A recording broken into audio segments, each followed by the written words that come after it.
Ya, Bien, ok. buen día a todos. Muchas gracias por unirse a la videoconferencia del mes de octubre. Pero hoy día tenemos una sesión y hablaremos sobre los espasmos infantiles, sobre los desafíos diagnósticos y el oportuno tratamiento también, diagnóstico y tratamiento. Y para eso invitamos a la doctora Lucila Andrade, prestigiosa, ¿no es cierto?, neuróloga pediátrica de la Quinta Región. Así que muchas gracias, doctoras, por acompañarnos el día de hoy y además acompañarnos desde Colombia, ¿no es cierto?, desde el Congreso Latinoamericano de Epilepsia, donde se ha tocado mucho Sí, este tema también. Así que muy agradecido. Para la discusión nos va a acompañar el doctor Juan Moya, del Hospital Luis Calvo Maquena, donde vamos a ver la sesión de preguntas y todo lo que quieran comentar también de la parte del público. Así que muchas gracias.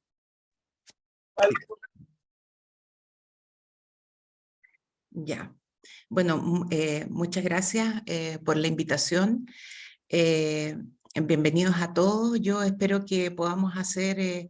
la presentación es un poco extensa, pero la verdad es que yo creo que es necesario tocar algunos tópicos de manera más profunda que los aspectos así superficiales, porque precisamente el desafío diagnóstico de los espasmos se encuentra en aquellos detalles especiales de cada uno de los pacientes que los hacen únicos para poder optar a un tratamiento oportuno y para poder entonces establecer una dinámica de esquema terapéutico que permita que ese paciente realmente quede libre de espasmos, ¿ya?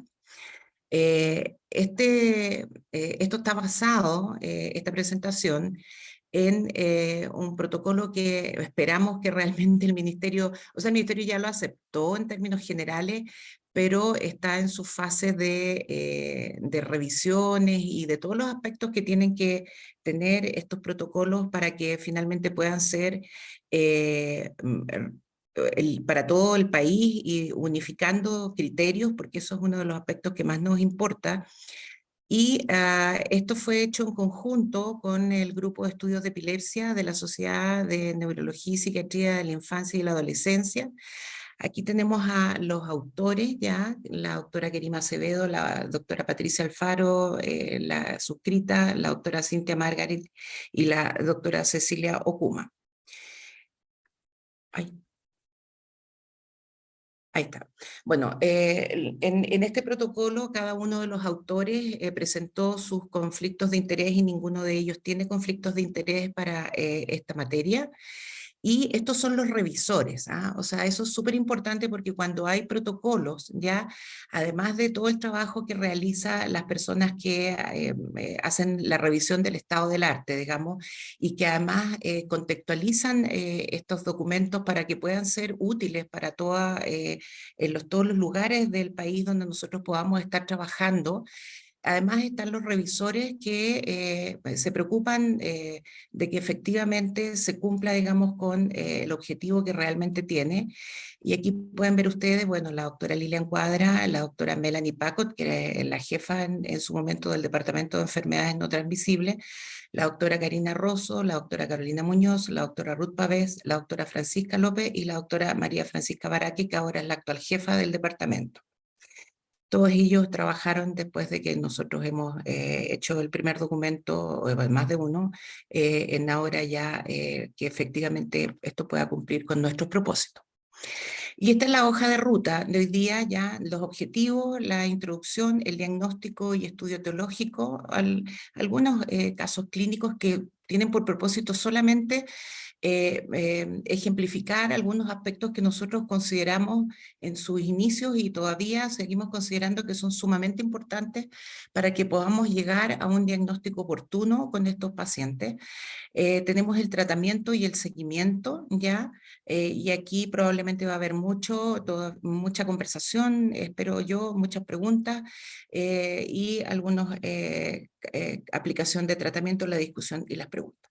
Bueno, el objetivo general de este protocolo y de esta presentación es alcanzar para mejorar la calidad de atención de nuestros pacientes que presentan espasmos infantiles y síndrome de West, con eficacia y eficiencia en base a la mejor evidencia disponible. Y esto es súper importante porque nosotros sabemos de que hay tratamientos que son eficaces y eficientes, y tienen que tener un tiempo y una oportunidad para lograr su verdadera eficiencia. Y los objetivos específicos son estandarizar el diagnóstico clínico, ¿ya? El estudio etiológico y sus implicancias terapéuticas. Y eso es muy importante porque nosotros, esta es una entidad... ¿Perdón? ¿Perdón? ¿Sí? ¿Doctor? Se abrió un micrófono nomás, un segundo. Después esto puede pasar, yo lo cierro inmediatamente. Ya, perdón, ya. Esto es muy importante porque no todos los pacientes, a pesar de que haya un tratamiento que sea de gold standard, ¿ya? Significa que se tienen que estudiar de la misma manera. Pero sin embargo, por otro lado, tienen estos pacientes que tener un mínimo de estudio y que ese estudio además tiene que ser hecho con ciertas características y que son las que vamos a ver más adelante.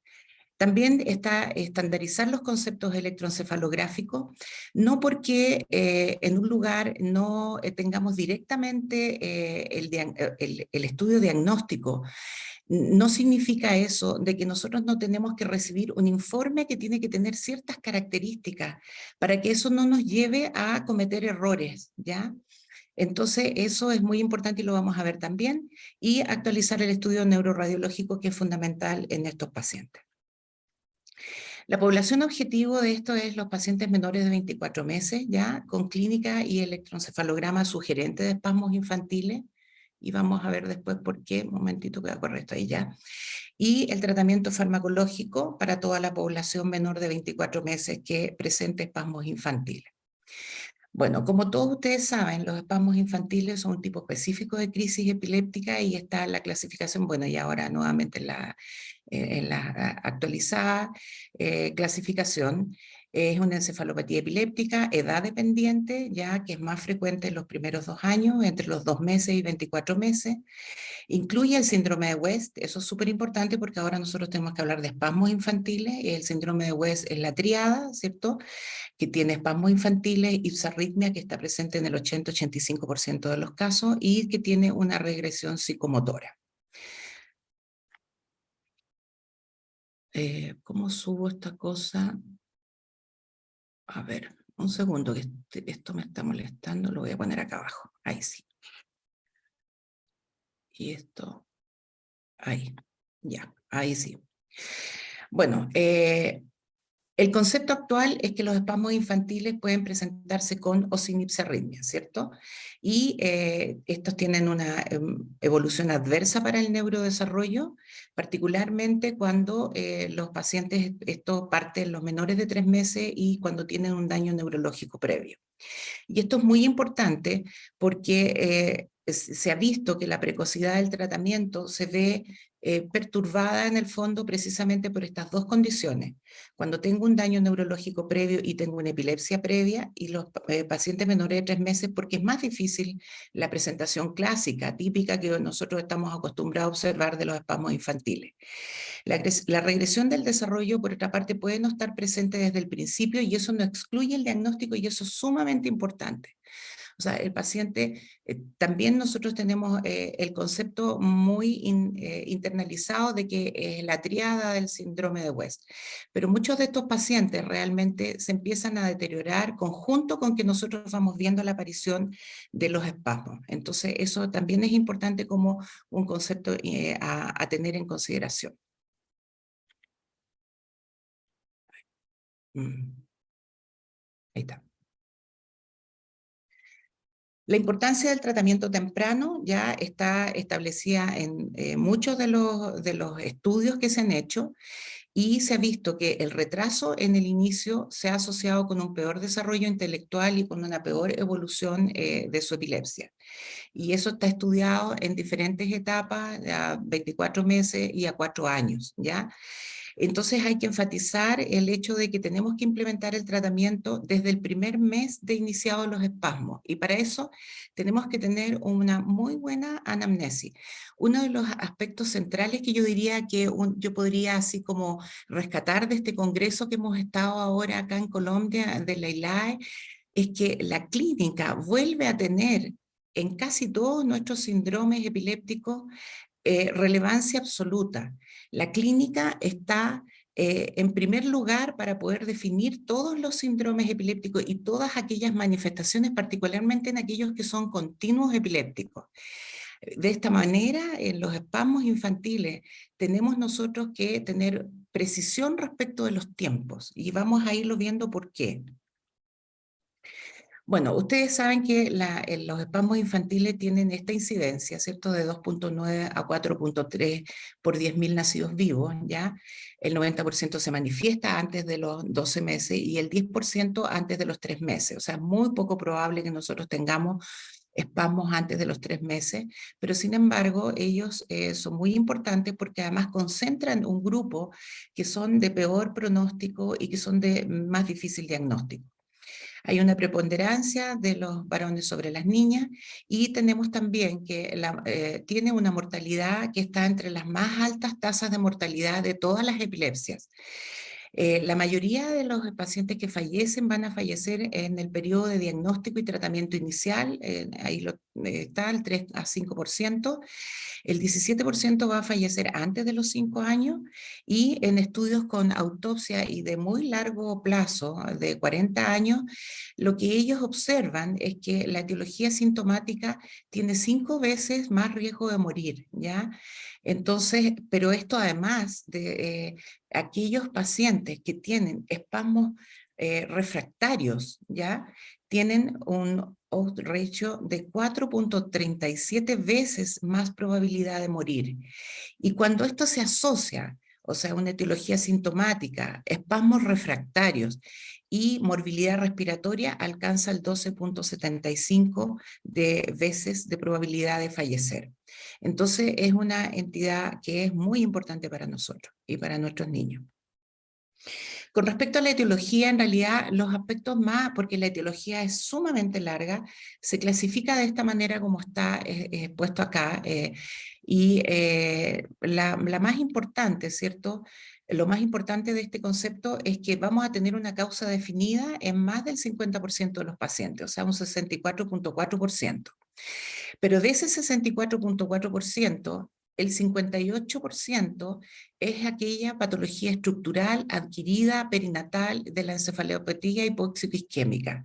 Entonces, eso es súper importante porque tenemos un grupo de pacientes donde nosotros tenemos que tener un seguimiento muy activo respecto de cómo yo participo de esta evolución de la encefalopatía hipóxico-isquémica y que sé que puede que hayas tenido un episodio de crisis sintomáticas agudas o provocadas, digamos, que es el concepto ahora, crisis provocada en el periodo agudo, tiene un tratamiento abreviado, pero yo sé que ese paciente está con un alto riesgo de desarrollar en algunos pocos meses más espasmos infantiles. Por consiguiente, yo tengo que hacer un seguimiento de esos pacientes, ¿ya? Tengo que tenerlos en la retina, ¿ya?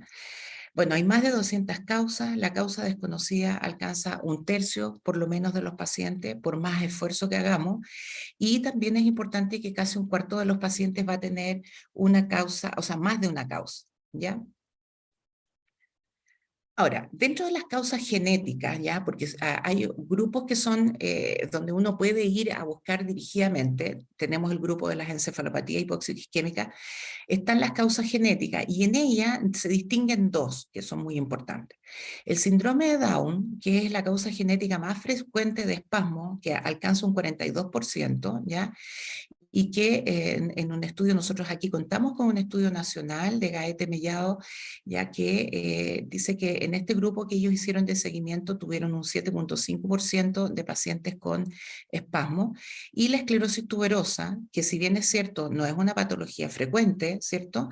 Pero sin embargo, dadas las estadísticas, significaría que nosotros podemos tener en Chile entre 23 y 38 niños al año de incidencia de espasmos infantiles con la manifestación clínica.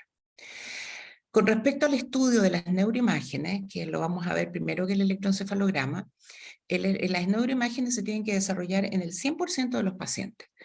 Las alteraciones estructurales evidentes se observan en el 50% de los pacientes y de ellos se van a clasificar en esto, como ustedes lo observan ahí, y de las estructurales adquiridas el 22.4% representan en el fondo esta patología. Ahora, con respecto al diagnóstico clínico radiológico, porque esto también es muy importante, tengo que tener el 100% de resonancia, pero tengo que tener el 100% de resonancia para hacer el diagnóstico de espasmos infantiles. O sea, lo tengo que tener en la mano para poder hacer el diagnóstico. Y aquí hay que tener en la mente esta tabla, ¿ya? Que el diagnóstico clínico radiológico me va a aportar el diagnóstico y va a contribuir en el 59% de los pacientes, pero sin embargo, de ellos un 26% basta con la historia y el examen físico. Es decir, yo no necesito tener una resonancia en forma inmediata, ¿ya?, para poder hacer el diagnóstico de espasmos infantiles, si yo tengo la clínica y un buen examen físico, por ejemplo, en el síndrome de Down, por ejemplo, en la esclerosis tuberosa, en la neurofibromatosis tipo 1, en otras enfermedades neurocutáneas, ¿cierto? Entonces, ahí yo solamente con la clínica y el examen físico voy a tener el diagnóstico y va a estar determinado solo por las imágenes en otras condiciones en las cuales va a ser necesario precisar esa entidad, por ejemplo, en las malformaciones del desarrollo cortical, porque puede que no necesariamente una malformación, una displasia tipo 2B, por ejemplo, se va a observar en forma inmediata y yo no voy a tener cómo encontrarla en el examen físico, ¿ya? Entonces, hoy en día, todos estos síndromes y eso hay que ver en la publicación reciente de Specchio del 2022, donde están puestos cada uno de los síndromes con sus características específicas, cuáles necesitan electro para hacer el diagnóstico, cuáles necesitan resonancia, etcétera, pero teniendo súper claro de que en los espasmos infantiles tenemos que tener una resonancia, pero eso no puede retardar el inicio del tratamiento. El tamizaje es con 1.5 Tesla, pero en los casos que el estudio sea negativo y que nosotros tengamos realmente una alta sospecha de que hay una alteración, se tiene que ir a la resonancia 3 Tesla.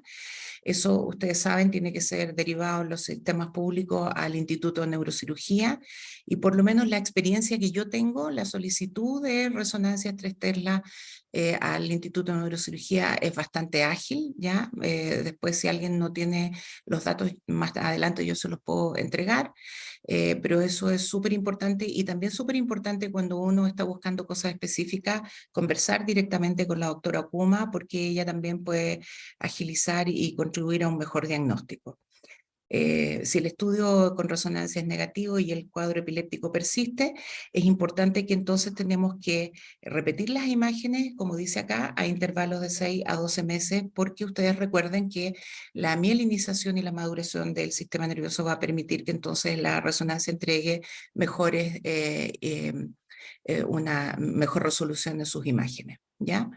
El seguimiento imagenológico post-tratamiento no está indicado en los pacientes asintomáticos. Eso es súper importante. O sea, el paciente, yo tengo una resonancia, y si yo no tengo nuevas evidencias o nuevos cambios en la condición clínica del paciente, no debo repetir las neuroimágenes. Cuando yo repito las neuroimágenes, particularmente en los periodos de tratamiento, cuando hay deterioro neurológico con encefalopatía y movimientos extrapiramidales, particularmente cuando estoy con tratamiento con vigabatrina, ¿cierto? Con respecto al diagnóstico, tenemos que tener un reconocimiento de las manifestaciones clínicas de los espasmos, las características electroencefalográficas y el grado de compromiso del desarrollo psicomotor. Con respecto a las manifestaciones clínicas, tenemos que identificar qué es lo que nosotros vamos a encontrar en estas manifestaciones clínicas. Y es así como tenemos que los grupos musculares afectados van a ser flexores en un tercio de los pacientes, flexos extensores en un 42%, o sea, un momento puedo tener los flexores y en otro momento puedo tener los extensores, y eso es importante, porque eso no significa que no son espasmos, y extensores puros en un 23%. Ahora, con respecto a la presentación típica en racimo, ya son de diferente intensidad. Nosotros estamos acostumbrados a este tipo de manifestación. El 60% presenta más de 20 espasmos en un solo episodio, son de 0,5 segundos cada uno. Ocurren al despertar o en la transición de sueño lento no REM o a sueño, y esto es súper importante porque nosotros tenemos que tener, o sea, el electroencefalograma que nos tiene que acompañar en este manejo clínico tiene que contener sueño.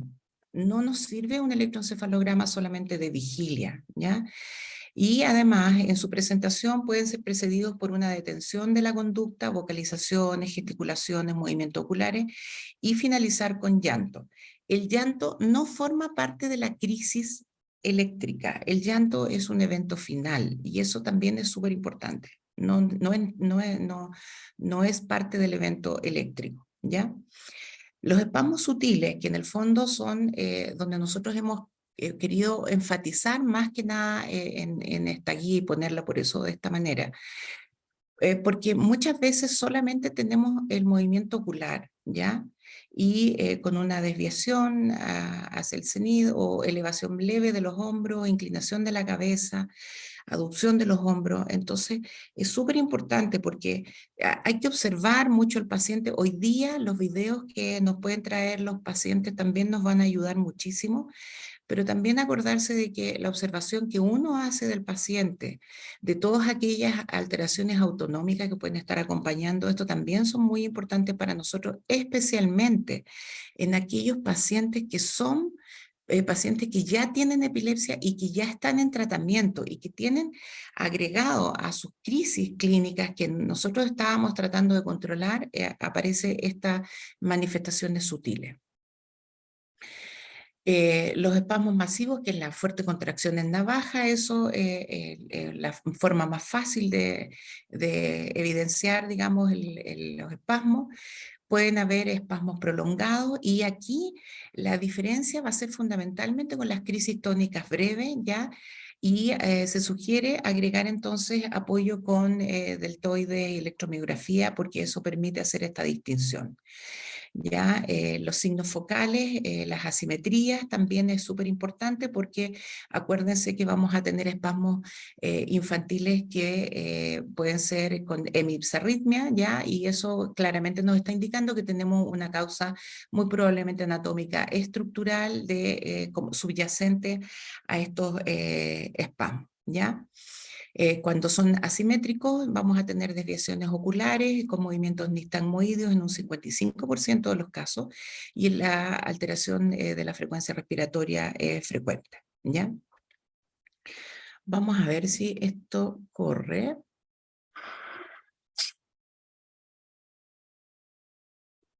¿Se fijan? Ahí está la elevación de los ojos, los espasmos de los movimientos de los hombros.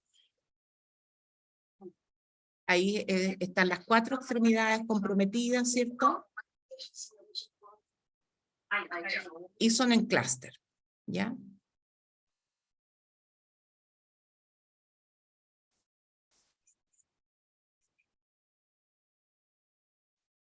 Nuevamente, una contracción de los hombros con elevación, los ojos. Hay un cambio muy sutil en la mirada del niño, ¿cierto? Y eso se repite muchas veces. Y nosotros cuando le preguntamos a la mamá nos va a decir de que esto se presenta al momento. Fíjense que también tiene un poquito de chupeteo ahí, algo en la boca que también está presente, ¿ya? Entonces la mamá nos va a contar que eso le pasa cuando se está quedando dormido o cuando se despierta, y que probablemente cuando se despierta es cuando tiene estos eventos más seguidos.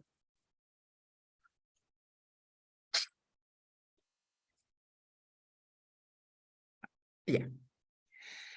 Entonces los elementos claves del diagnóstico pueden presentarse sin el patrón clásico de ipsarritmia, es súper importante, pero si tiene espasmo, ese es mi eje central que yo tengo que seguir, ¿ya? El diagnóstico temprano constituye un desafío clínico y es fundamental para instaurar el tratamiento precoz. La tríada diagnóstica típica del síndrome de West, eso es para un grupo de pacientes importante, ¿cierto? Y tenemos que tener una evaluación exhaustiva en los pacientes que tienen factores de riesgo, más probablemente el paciente portador de un síndrome de Down, la esclerosis tuberosa y por supuesto que los pacientes con encefalopatía hipoxia-isquémica. Respecto de la electroencefalografía, ya, estas son las características electroencefalográficas y la frecuencia de presentación, la ipsarritmia clásica, ¿cierto? En un 47%, las variantes de ipsarritmia, ya, que en un total constituyen del globo un 28%, ¿ya? Pero pueden haber con sincronización hemisférica, con asimetrías de voltaje, con foco epiléptico único, y eso también es importante. El hecho de que yo tenga un niño con espasmos y que tenga un foco epiléptico único no significa que no tiene espasmos infantiles, significa que probablemente ahí tenemos una subyacente a algún foco estructural, ¿ya? O tal vez alguna de las patologías genéticas que van con focos únicos y que se pueden manifestar también a medida que avanzan en los meses con espasmos infantiles. Ya no olvidarnos de eso, que están las epilepsias genéticas ahí. También puede haber escasez de espigas hondas en un 7% y sinipsarritmia típica un 25%, ¿ya? Y que pueden acompañarse solamente de estas actividades epileptiformes focales o generalizadas. Bueno, así se ve un trazado de una ipsarritmia clásica, es hipervoltada, el electroencefalografista tiene que bajar la amplitud para ir identificando cada uno de los focos, ¿ya? Entonces, esto es súper importante porque yo no tengo que tener un electroencefalograma que acompañe y también me oriente, sobre todo si es focal, si es hemisarrítmico, ¿ya?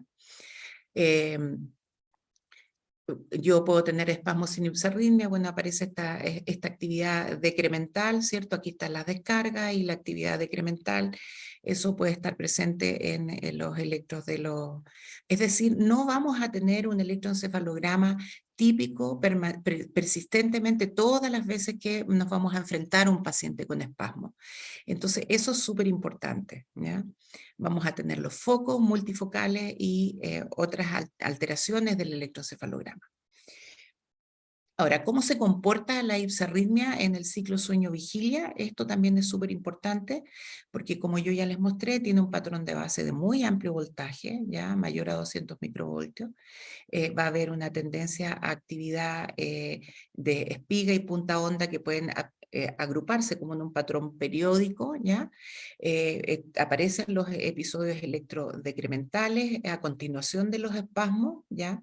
Y los usos de sueño están inicialmente, lamentablemente eso se va perdiendo a medida de que va avanzando la instalación de la epilepsia, ¿ya? Y muchas veces si nos llega un paciente, nos ha pasado a nosotros en nuestro hospital que parte con los primeros espasmos y ahí viene la premura y la urgencia de iniciar el tratamiento, porque si uno se demora, tú vas viendo cómo el electroencefalograma se va echando a perder frente a nuestros ojos, ¿ya? Cuando hay despertar del sueño REM o no REM y la vigilia, hay una reducción del voltaje, eso es bien importante, ¿ya? Y puede haber una desaparición del patrón de ipsarritmia por segundos a minutos, y eso se llama pseudonormalización, y esto se produce antes de reaparecer nuevamente el patrón ipsarrítmico, ¿ya? ¿Cuáles son las condiciones del registro? Bueno, se tiene que usar un electroencefalograma poligráfico, ¿ya? Y eso, por favor, ustedes acostúmbrense a pedírselo al centro donde ustedes manden al paciente, si es hospital o donde estén. Porque si la persona no hace el electroencefalograma de manera adecuada, les va a faltar mucha información. Tiene que ser con electrodos musculares deltoides ya para poder tener el correlato electrofisiológico clínico. Tiene que ser un registro con video concomitante y debe incluir un registro de vigilia y sueño, sobre todo la transición sueño-vigilia. Así que hay que poner electroencefalograma con deltoides, con video G, con transición sueño-vigilia. ¿Ya? Y entonces estas habitualmente son lactantes bastante pequeñitos, así que no es tan difícil obtenerlo. Bueno, esto ya son las características, ¿cierto? Que ya los vimos. ¿Y qué es lo que tiene que uno obtener de vuelta de ese electroencefalograma? ¿Ya? Vamos a obtener este ritmo de base hipervoltado, ¿cierto? O la desorganización que tiene que estar expresada en ese electroencefalograma, las descargas multifocales, ¿ya? Y debe incluir el concepto de ipsarritmia o de ipsarritmia modificada o variantes de ipsarritmia en la conclusión, ¿ya? Entonces, porque no todas, tenemos muchas encefalopatías epilépticas, sobre todo si tenemos un paciente que ya viene con una encefalopatía epiléptica, su patrón de base va a cambiar, ¿ya? Si el electroencefalograma resulta sin ipsarritmia, ¿ya? Y persisten los espasmos clínicos, hay que realizar un video monitoreo prolongado o repetir este video EG que incluya sueño para descartar o detectar la presencia de espasmo, porque también recordar de que si bien no son frecuentes, pero hay pacientes que tienen espasmos no West, ¿ya? Y que son otras entidades, ¿ya? Eso es poco frecuente, pero de tanto en tanto aparecen esos pacientes. Ahora, con respecto al impacto de la ipsarritmia en la respuesta al tratamiento, esto es súper importante porque cuando uno dice, bueno, ¿cómo yo junto esta ipsarritmia que estamos buscando o estas variantes de ipsarritmia o todas estas anomalías electroencefalográficas, cómo me permiten a mí hacer un seguimiento o saber si esto va a impactar realmente en el tratamiento sobre la respuesta al tratamiento? Y lo que se sabe ya es que pacientes con y sin ipsarritmia se benefician de la misma manera al recibir el tratamiento de primera línea. Es decir, cuando yo le doy el tratamiento de primera línea al paciente con espasmos infantiles, estoy directamente actuando sobre los mecanismos que van a permitir que esta anomalía ya electroencefalográfica, que esta entidad clínica se atenúe y se desaparezca. Y estos son los estudios cuando yo uso hormona adrenocorticotrópica, 10.2 veces de probabilidad de que se beneficie de una mejor respuesta al tratamiento, la vigabatrina 5.2 y la prednisolona tiene de un 8 de factor de probabilidad de que yo tenga realmente una respuesta al tratamiento que le estoy brindando. Hay un concepto que se ha trabajado poco ya y que probablemente de alguna manera se va a tener que ir introduciendo en nuestra forma de trabajar, que es el sesgo de prescripción, ¿ya? No está suficientemente descrito, o sea, no se trabaja tanto, digamos, a eso me refiero, pero se refiere a aquellos pacientes que no tienen ipsarritmia, a aquellos pacientes que tienen una epilepsia preexistente, y en el estudio de Mares-Isis del 2017 se observó que esos pacientes tienen 3.2 veces menos probabilidad de recibir tratamiento estándar, es decir, el tratamiento de primera línea. Entonces, eso pone en esos pacientes en un alto riesgo de que ellos entonces desarrollen un espasmo refractario, ¿ya? Así que hay que tenerlos en mente y yo lo voy a repetir probablemente muchas veces a lo largo de esta presentación y siempre, digamos. Ya, ahora con respecto al esquema de seguimiento electroencefalográfico, ya esto tiene una forma de hacer el seguimiento. Se inicia un primer electroencefalograma junto con el inicio del diagnóstico y el inicio del tratamiento, ¿cierto? Se realiza un electroencefalograma a las 2 semanas. Este electroencefalograma de las 2 semanas tiene el propósito de evaluar la respuesta al tratamiento, ¿ya? Para eso es ese electroencefalograma. Entonces uno cuando tiene el paciente tiene que programar inmediatamente ese electroencefalograma a las 2 semanas de iniciado el tratamiento. Después viene el electroencefalograma del mes. Ese electroencefalograma del mes es súper importante porque va a decirnos a nosotros cómo quedó la resolución de la actividad epileptiforme para poder entonces nosotros evaluar en los meses siguientes si hay reaparición de actividad epileptiforme, y eso evalúa el riesgo de recaída. Y en estos electroencefalogramas que va entre el mes y los 3 meses, cuando aparece ya que nosotros vemos que lamentablemente muchos de los pacientes tienen recaída o hacen espasmos refractarios, ¿ya? Pero un paciente que ha respondido bien al tratamiento, el electro que es más importante es el del cuarto mes, después del de las 2 semanas, porque ese evalúa el riesgo de recaída, ¿ya? Con respecto al desarrollo psicomotor y los espasmos infantiles, ya todos sabemos de que se describe el desarrollo, la detención del desarrollo, ¿cierto? Y que niños con un desarrollo psicomotor normal previo tienen un alto riesgo de desarrollar esto, ¿ya?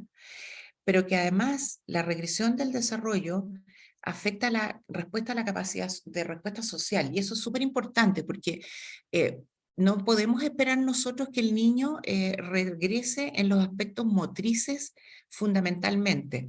La regresión primera que se observa, y es lo que los padres te van, lo que uno tiene que buscar, digamos, en la anamnesis de los padres, ya es la regresión respecto de la respuesta social. El niño se pone poco, responde poco a los estímulos, deja de sonreír, ¿cierto? Y entonces eso es lo que nosotros tenemos que buscar dirigidamente si es que los padres no nos lo indican, digamos. ¿Ya? Porque ya un niño que tiene regresión motora, la verdad es que ese niño probablemente lleva mucho tiempo con espasmo, ¿ya? Entonces es importante que la primera manifestación va a ser en la respuesta social. Con respecto al pronóstico cognitivo, ya el 83% de los niños van a tener una discapacidad intelectual a los 10 años, ¿ya? Y la discapacidad intelectual profunda estuvo presente en el 56% de los casos.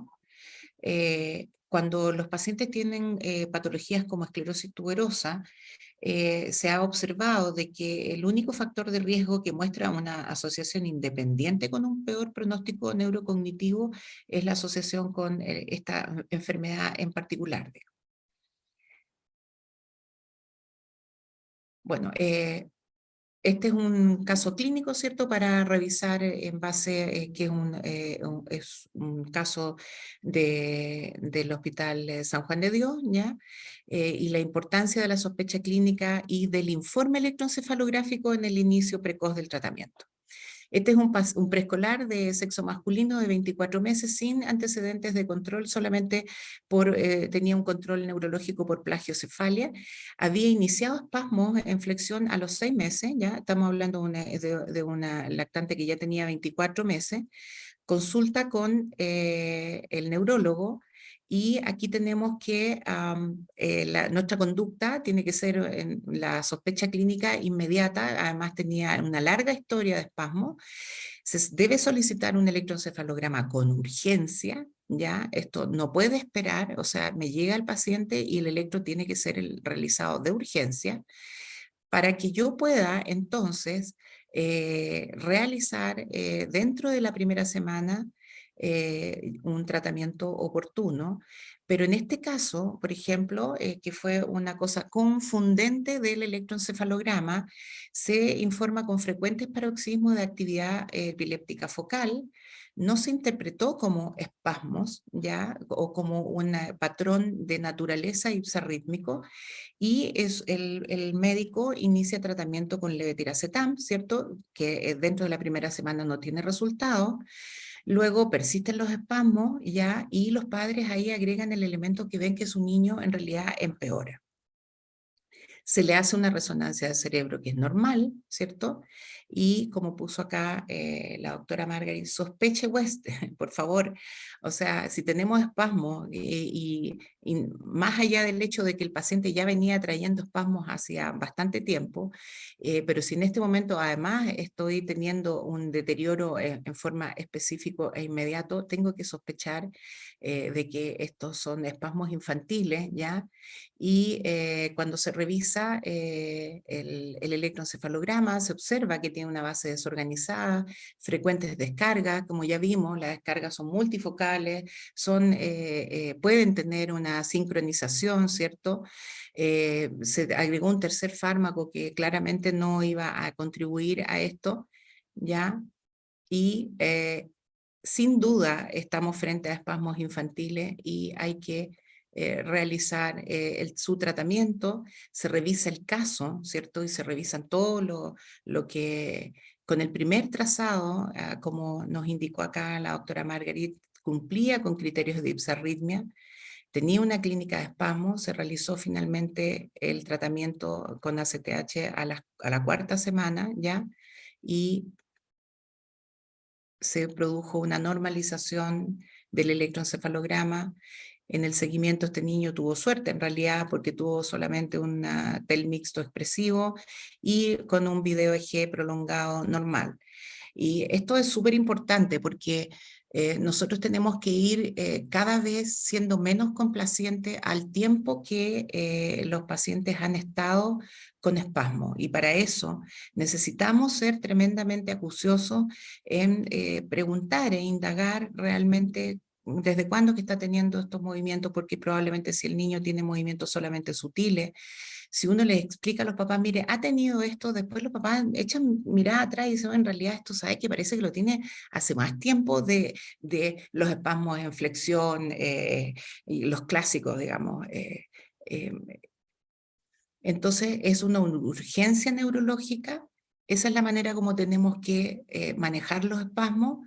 Tiene que tener una adecuada sospecha clínica y una adecuada interpretación del electroencefalograma, y ya sabemos que el tratamiento precoz es el principal factor predictor del resultado. ¿Ya? Tenemos, un segundo, ahí está. Vamos a volver a este, yo creo que después, que quiero avanzar un poco. Ya. El tratamiento. Ya. El tratamiento, el objetivo del tratamiento de corto plazo es el cese completo de los espasmos, ¿cierto? La resolución de la ipsarritmia. Y esto tiene que ser establecido en no más de 2 semanas, ¿ya? Que no hayan recaídas de los espasmos o de la ipsarritmia. Recuerden que la recaída es espasmos o ipsarritmia en un periodo no superior a 1 a 3 meses. Este es el flujograma general, ¿cierto? Tenemos una historia clínica, tenemos la ipsarritmia, lo vamos a estudiar con resonancia, si la resonancia es anormal, el estudio según los hallazgos específicos, si es normal, puede seguir con un estudio genético ya con micro del gen específico o microarray, y finalmente un panel genético de epilepsia en caso que sea necesario, ¿ya? El recordar que junto con el examen clínico y físico tenemos el video electroencefalograma, ¿cierto? Si no tiene ipsarritmia, tenemos que repetir, pero que la clínica es consistente con espasmo, tenemos que repetirlo, ¿cierto? Ojalá un video EG de 24 horas, pero si no es posible, uno de rutina en una semana, máximo 2 semanas, y así sigue este algoritmo. Si el video confirma los espasmos, ¿cierto? Tenemos que completar el estudio, y si no hay evidencia de espasmo y sin nuevos eventos clínicos, hay que hacer el seguimiento considerando otros diagnósticos, ¿ya? En el tratamiento de los espasmos, ya vamos a tener los tratamientos no farmacológicos y los farmacológicos, y tenemos los de primera línea, que son los corticoides, ya, y la vigabatrina, y los de segunda línea, topiramato, ácido valproico, sonizamida, ya. Y en los no farmacológicos, la dieta cetogénica y la cirugía de epilepsia. Y aquí les quiero contar que este protocolo que se ha tardado tanto en realidad en poder salir a la luz, ya, nosotros hicimos modificaciones en el protocolo particularmente en lo que es dieta cetogénica, porque entre el periodo que nosotros terminamos la primera revisión y que se entregó la revisión para este año, hubo mejoras sustantivas en lo que es la evidencia de la dieta cetogénica. Entonces, desde ese punto de vista, también es muy importante hoy día enfatizar eso, ¿ya? Y también los aspectos que tienen que ver con la cirugía de la epilepsia, particularmente cuando tenemos que, nosotros si tenemos un paciente con espasmos infantiles, ¿ya? Y que tiene una lesión focal, yo parto el tratamiento de los espasmos infantiles con su tratamiento de primera línea, pero rápidamente tengo que ir hacia la evaluación prequirúrgica para poderle ofrecer la solución definitiva al paciente. Bueno, estos son los estudios prospectivos con los fármacos actualmente de primera línea, ¿ya? El ACTH este es el que usan en Estados Unidos fundamentalmente, ya del estudio NUP, que tiene una eficacia promedio del 55%.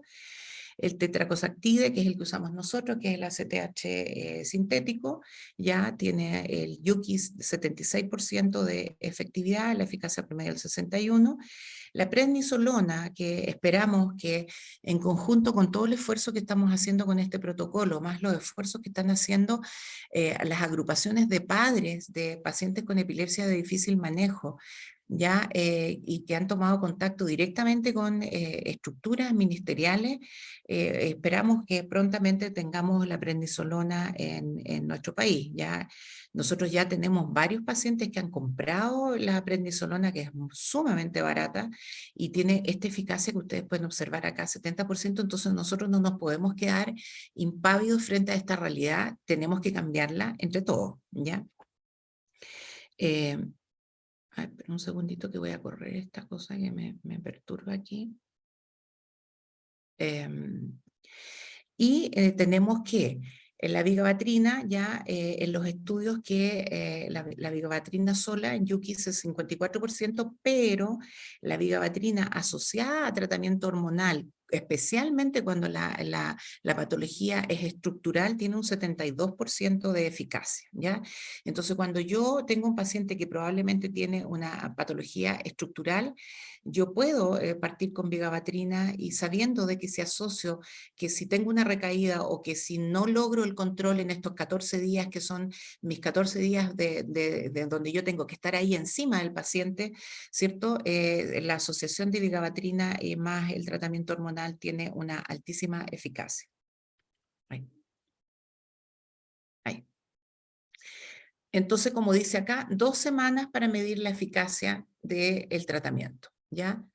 Ese es el tiempo, la mayoría de los estudios reportan la eficacia entre el día 7º y el día 14, ¿ya?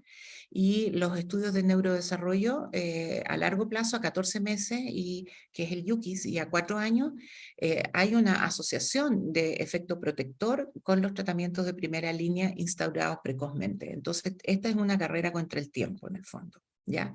Bueno, ahí están los otros estudios, ya que no los vamos a repasar directamente porque eso los podemos ver, pero lo que sí es súper importante, ¿ya? Es que, porque de repente ustedes puede que haya una cosa media confundente cuando uno lee los diferentes papers, pero hasta el momento no se ha encontrado ninguna asociación cuando yo hago el tratamiento por kilos de peso, que hay muchos estudios que están así, respecto de las dosis que están estandarizadas, y se ha visto que no hay diferencia. Entonces, nosotros con toda tranquilidad podemos partir con tetracosactido 40 unidades, ya, y si al final de la primera semana los espasmos todavía persisten, entonces yo aumento el 50% de la dosis y entonces termino con 60 unidades al final de mis 14 días. Y eso está estandarizado así y los estudios demuestran que no hay diferencias, digamos, si yo lo tuviera que administrar por kilo de peso, ¿ya? También están ya está claramente establecido que las altas dosis versus las bajas dosis no tienen una diferencia significativa, y lo que sí yo puedo tener son efectos adversos a los fármacos, ¿ya? Y esto es súper importante, disculpen si ustedes se pueden dar cuenta acá, la normalización del electroencefalograma con altas y bajas dosis. Al contrario, inclusive con bajas dosis hay una mayor normalización, y las tasas de recaída, ya, 2 de 13 con altas dosis y 3 de 14 con bajas dosis. Entonces, sabemos que estamos trabajando con estas indicaciones en forma segura, ¿ya? Con respecto a estos, entre ellos, entre los primeros los tratamientos de primera línea y entre sí mismos, ¿ya? La CTH es 3 veces más efectiva que la vigabatrina. Se resuelven los espasmos en mayor número de pacientes con un nivel B de recomendación. La normalización del electro es mayor versus la vigabatrina y tiene un mejor desenlace neurológico, ¿ya? Con respecto a la CTH, no hay estudios que comparen la CTH que nosotros usamos, el tetracosactide, ¿ya? Y respecto de la CTH bovino, que es el que se usa en Estados Unidos. Pero, por ejemplo, en UK la dosis es de 0,5 miligramos en días alternos, en Finlandia usan 0,5 miligramos en días alternos, y en USA es el único que usa esta otra modalidad. Es para saber nada más que estamos hablando de dosis que son diferentes y que además se usan de manera distinta, ¿ya? Y este es el protocolo por el cual nosotros vamos a guiarnos en este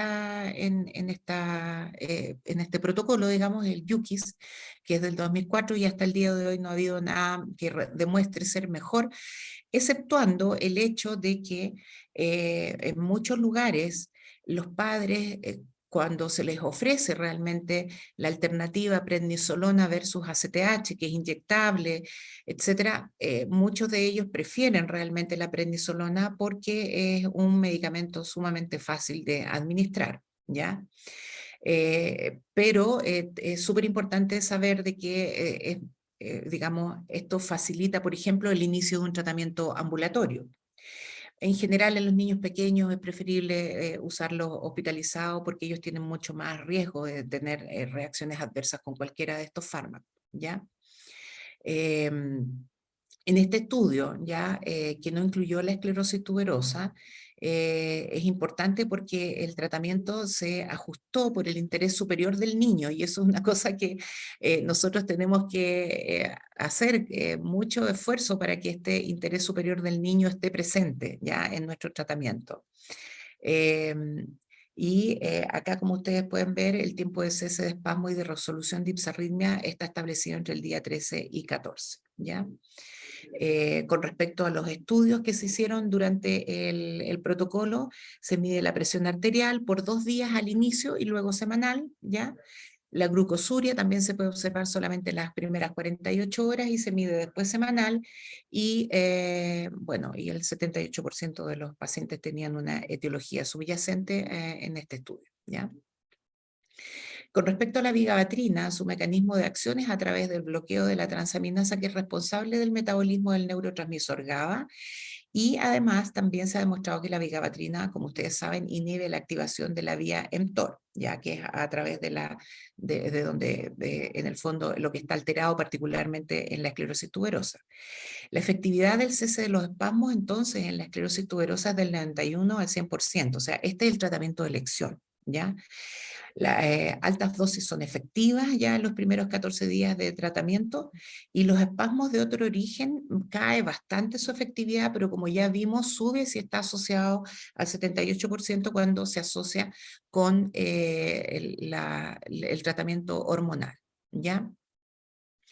Entonces, este son otro estudio donde nosotros pudimos, aquí se trató específicamente en la asociación de vigabatrina más la terapia hormonal, ya en estas dosis que están puestas acá, y donde se ve que realmente la eficacia es muy alta, y vamos a ver que esta eficacia que ya se manifiesta en el día 14 hasta el día 42 de inicio de tratamiento es muy importante, porque aquí se define en el fondo el punto de corte para que nosotros establezcamos cuándo es recaída, ¿ya? La recaída se va a considerar entre el día 14 de inicio de tratamiento y el día 42, es decir, 28 días después de completado los 14 días de tratamiento. Eso significan los 42 días, ¿ya? Y es muy importante, como les decía, porque aquí vamos a establecer los pacientes que tienen recaída, ¿ya? Que es distinto del concepto de los espasmos refractarios. La prednisolona, estos son los estudios que se han hecho con prednisolona, y todos los estudios demuestran una muy buena eficacia, y tiene la enorme ventaja de que es de administración oral, y bueno, y está en este protocolo porque tiene que estar. O sea, no podemos no ofrecerle a nuestros pacientes las 3 alternativas de tratamiento que son las más importantes. Con respecto a los fármacos de segunda línea, que voy a ver el tiempo ya, con respecto a los fármacos de segunda línea, ya se inician generalmente después de 2 semanas de tratamiento de primera línea, ¿ya?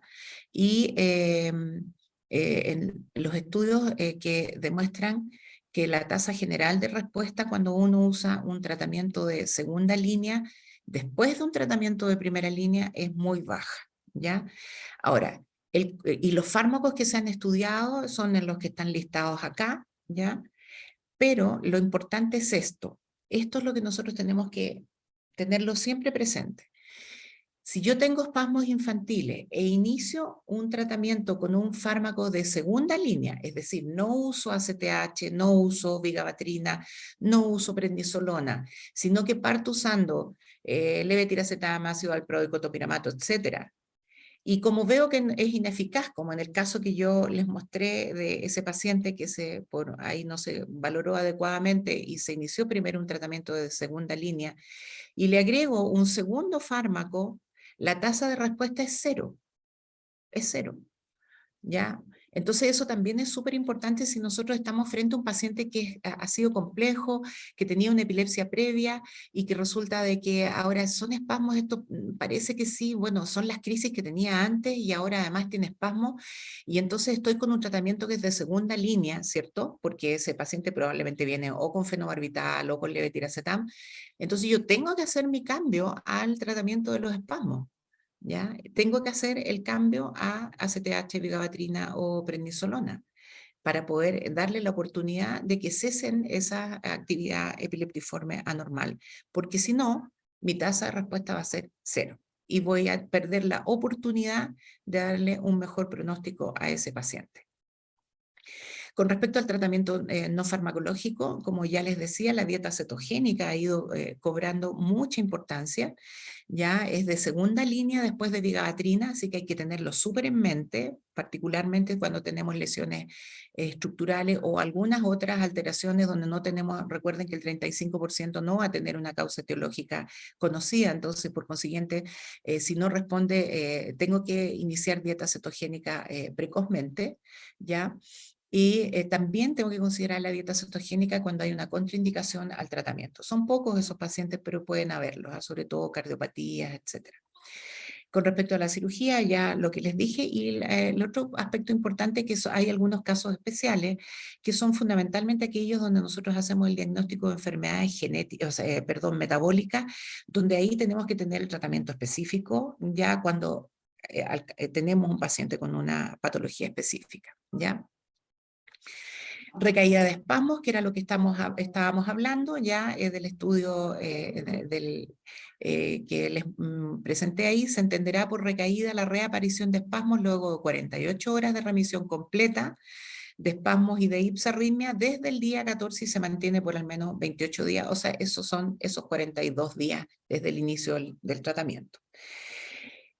Estas recaídas de espasmos, ¿cierto? Ocurren en niños que responden inicialmente, o sea, yo tengo un cese completo de la recuperación y necesita este paciente que tiene recaída un inmediato inicio de terapia estándar nuevamente. O sea, ¿qué significa? Tengo mi paciente que yo le di su tratamiento, estoy feliz porque cesaron los espasmos, cesado la hipsarritmia, ¿cierto? Y hay una normalización en esos términos del electroencefalograma, ¿ya? Pero estoy haciendo su seguimiento, que tiene sus electros más su control clínico, ¿cierto? Y aparecen los espasmos, inmediatamente terapia estándar nuevamente. Puedo partir con la terapia estándar con la que anduvo bien o puedo aumentar las dosis, ¿ya? Acá ya empezamos a tener un terreno que es un poco más laxo porque precisamente después voy a hablar algo respecto a un protocolo de investigación, pero esta terapia estándar se tiene que reiniciar. Si solamente cesó con ACTH, puedo reiniciar con ACTH más vigabatrina, por ejemplo, ¿ya? Puedo aumentar las dosis, puedo prolongarlo en el tiempo, pero lo que nosotros tenemos que tener como concepto es que tengo que reiniciar esta terapia estándar. No es que la terapia estándar haya perdido eficacia, ¿ya? Eso es súper importante tenerlo claro. El tratamiento de la recaída, ¿cierto? Un 15 a un 34%. No existe tratamiento para prevenir la recaída, ¿ya? Hay pacientes libres de crisis por 4 meses post-ACTH o vigabatrina y pueden tener recaída, por eso ese electroencefalograma del 4.º mes, cuando empieza a aparecer actividad epileptiforme anormal, entonces me está indicando de que probablemente voy a tener la probabilidad de una recaída, ¿ya? Por eso también es el electroencefalograma del mes. Y la recomendación es el rápido reconocimiento y aplicar tratamiento estándar en dosis mayores o combinados. Los espasmos refractarios, ¿ya? Que por el contrario, y que probablemente son los más frecuentes, los espasmos refractarios probablemente es lo que más ocurre, y es que uno hace el tratamiento y no pasan los espasmos. En estos no respondedores al tratamiento hay que reconocerlos precozmente, hay que aplicar nuevos tratamientos de primera línea o combinados y asociar rápidamente en los espasmos refractarios las terapias no farmacológicas, ¿ya? Entonces, este electroencefalograma de las 2 semanas es el que me permite a mí reconocer los espasmos refractarios, ¿ya? Acá tenemos un caso clínico que lo había aportado por la doctora Acevedo, un paciente de 2 meses con una epilepsia estructural que está con tratamiento para su epilepsia, ¿cierto? Con levetiracetam. A los 3 meses espasmo sin ipsarritmia, se agrega al levetiracetam la vigabatrina. Recuerden que vigabatrina, uno puede hacer la asociación rápidamente a estructural, ¿ya? Aparece el retraso del desarrollo psicomotor y no es raro que los espasmos aparezcan en una epilepsia estructural más temprano que los 6 meses clásicos, ¿ya? Después tenemos que los espasmos sin ipsarritmia son persistentes. Se hizo una prueba terapéutica con fármacos de segunda línea, ¿cierto? Se aumentó la dosis de vigabatrina, espasmos persistentes con los electroseriados, a los 7 meses espasmos sin ipsarritmia. El electroencefalograma se focaliza ya con esta asociación de vigabatrina-topiramato y finalmente los espasmos ceden, y ahí el seguimiento es súper importante porque ahí tenemos que irnos apoyando, como después de este tratamiento asociado no respondió, se agregó ACTH, ceden los espasmos y tenemos entonces que, dado que este paciente tiene una lesión estructural, ¿cierto? Era una polimicrogiria, persistencia de crisis focales, ¿ya? La cirugía puede ser una opción, sí, puede ser, es más fácil cuando la lesión es más focal.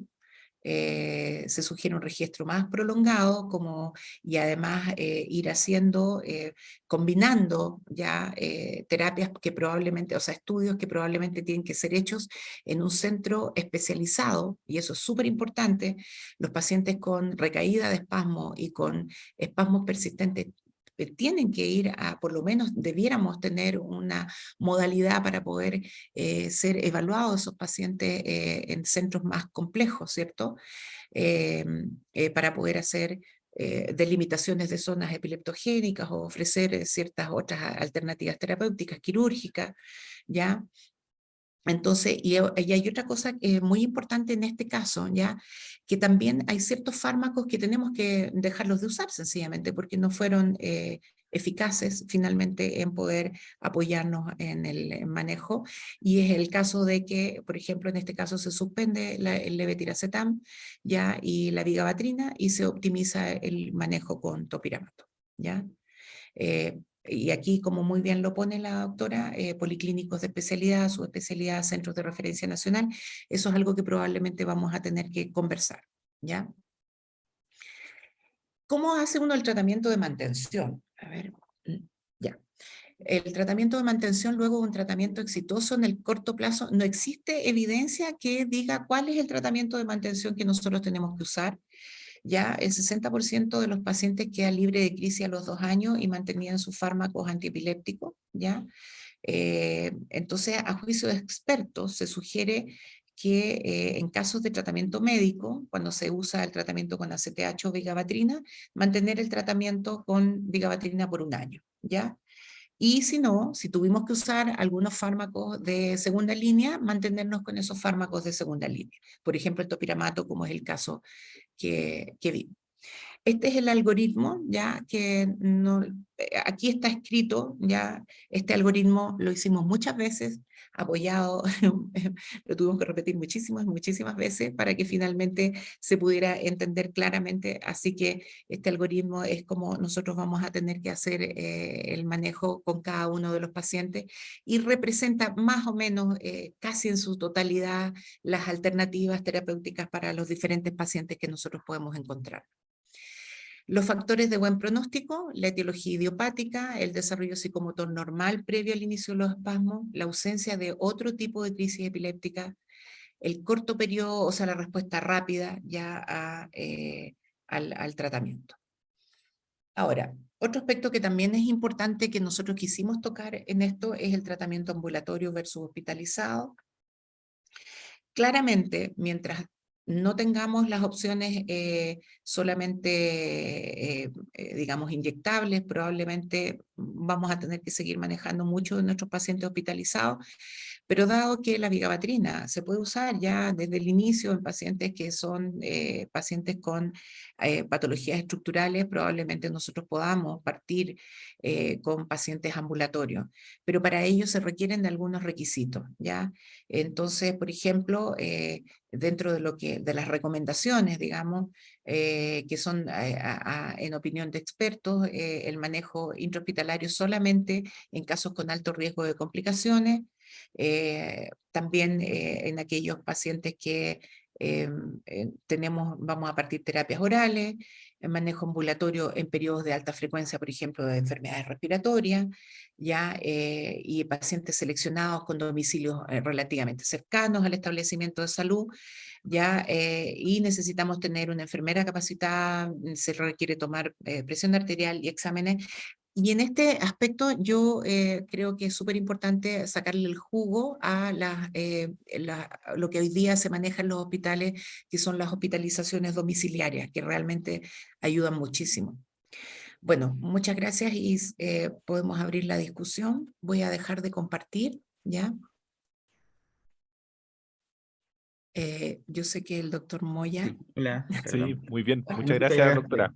volvió Reinaldo. Sí, voy a estar acá. La discusión va a estar a cargo del doctor Moya. Solo para Sí, sí. decir dos cositas. Así que muchas gracias, doctora, por la presentación. Excelente, así está impecable, ¿no es cierto? Súper ordenada, se entendió perfecto. Y muchas gracias por participar siempre en los protocolos del ministerio. Entonces, estamos Gracias. esperando que terminen de arreglar, usted sabe, la estructura final y ya para poder hacer su publicación en la página web y también en todas las áreas de epilepsia.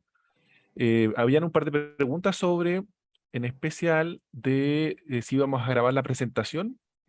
Entonces les quería compartir, para que recuerden que tenemos nuestra página, que está acá, ¿no es cierto? Está en el Ministerio de Salud, es parte de redcrónicas.minsal.cl. Ustedes se unen al temas de salud y ahí está epilepsia.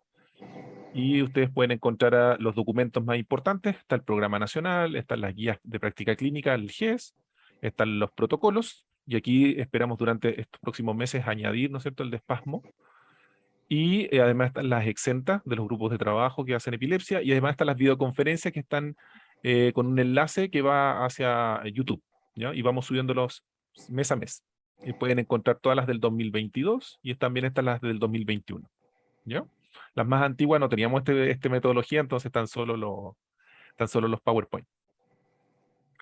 Así que para que puedan aprovechar. ¿Y dónde pueden encontrar también el enlace? Las invitaciones que ustedes tienen, aparece aquí abajo. Para saber más, visita y ahí está la página, ¿ya? Hacen el clic y pueden ingresar a las videoconferencias más antiguas. Bien, gracias Juan. El doctor Moya, ¿no es cierto?, neuropediatra del Luis Calvo Maquena, se va a encargar de la discusión del tema. Así que muchas gracias, Juan. No, gracias a ti, Reinaldo.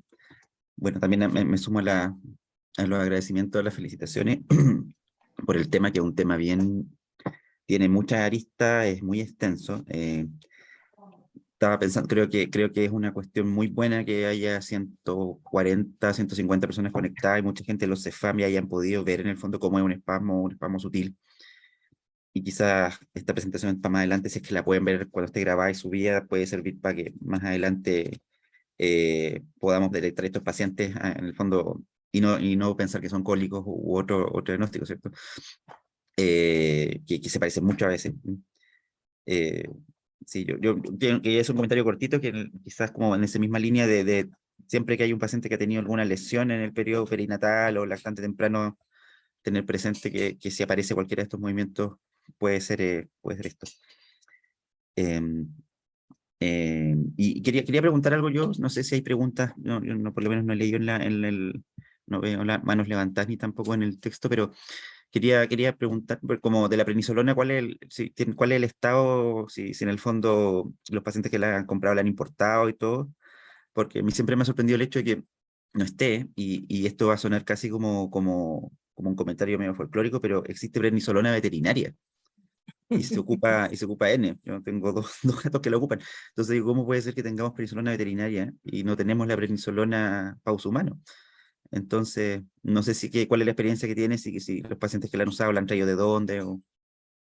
Sí, te cuento. Mira, la verdad es que los pacientes que hemos usado, uno de los primeros pacientes que el año pasado compraron la prednisolona, tuvieron que hacer tuvieron un periplo verdaderamente doloroso, ¿ya? Porque ellos trataron de hacerlo por una vía muy formal y se toparon los padres, que son muy movidos ellos, con infinitas dificultades, ¿ya? Finalmente lograron comprar la prednisolona, traerla, importarla y la verdad de las cosas es que afortunadamente tienen una muy buena relación médico-paciente con su médico tratante, que es el doctor Vega, pero la verdad es que fue para ellos muy tormentoso. Entonces, existe esa opción y comprarla en cualquier país que no sea Chile, que es sumamente barata. Sumamente barata. O sea, tiene más o menos el valor que tenía antiguamente la CTH, que eran como 15.000, 17.000 pesos, digamos, por cada una de las dosis. Pero tengo otros pacientes que por tener familiares en el extranjero traen la prednisolona y la verdad de las cosas es que, perdón que lo diga así aquí públicamente, pero las han traído y la verdad es que no han tenido ninguna complicación para ingresar el fármaco. O sea, es así de ilógico, ¿te fijas? O sea, ellos no es que hayan traído escondido el fármaco, sino que lo han traído y dicen, mira, sí, tengo la receta aquí, ¿te fijas? Y lo ingresan. Y lo han comprado a precios además sumamente baratos. Pero cuando se ha intentado hacer por una vía formal de decir, mira, el Instituto de Salud Pública, no, sí, el ISP que tiene que autorizarte, qué sé yo, y que con el ministerio no sé cuánto, qué sé yo, de verdad que ha sido doloroso ya para la familia y porque en realidad ellos están sufriendo porque ellos saben que se están jugando, digamos, la opción de una respuesta terapéutica, te fijas, cuando ya lo que estaba disponible no funcionó, te fijas. Sí. Así que eso es lo que te puedo decir, pero es Y sumamente pensando, fácil no, y comprarlo, pensando que la además. CTH, la disponibilidad de CTH es variable y a veces está, a veces no está. Sí, me disculpo por el doctor Castro que me mandó dos preguntas, pero quedaron, como la gente se presenta, quedaron un poco arriba. Hizo dos preguntas, voy a partir por la segunda porque para mantener la continuidad con lo que hablábamos recién. Y después voy a hacer la primera. Dice el doctor Castro, en Chile no hay prednisolona, pero sí metilprednisolona, Medrol, la que es de menor precio que la CTH, claramente. Quizás no que la prednisolona, pero menor precio que la CTH y además es oral. Lo podemos reemplazar calculando la equivalencia de 10 miligramos cada 6 horas de prednisolona, que sería equivalente a 8 miligramos cada 6 de metilprednisolona. Sí, mira, eso es una excelente pregunta. El problema que tenemos, a ver, en general, digamos, como concepto nosotros dentro del protocolo pensamos que cuando hacemos un tratamiento con un paciente que está fuera de lo que han sido los protocolos de investigación, ¿ya? Creemos que tenemos que aplicar el protocolo de investigación como tal cual como está. Es decir, si por ejemplo en el caso de metilprednisolona, que uno de los estudios que estaba ahí tenía 3 días de metilprednisolona y luego continúan con prednisolona. Entonces nosotros no podemos hacer equivalencia porque para eso tendríamos que hacer un protocolo de estudio, que yo creo que podemos hacerlo,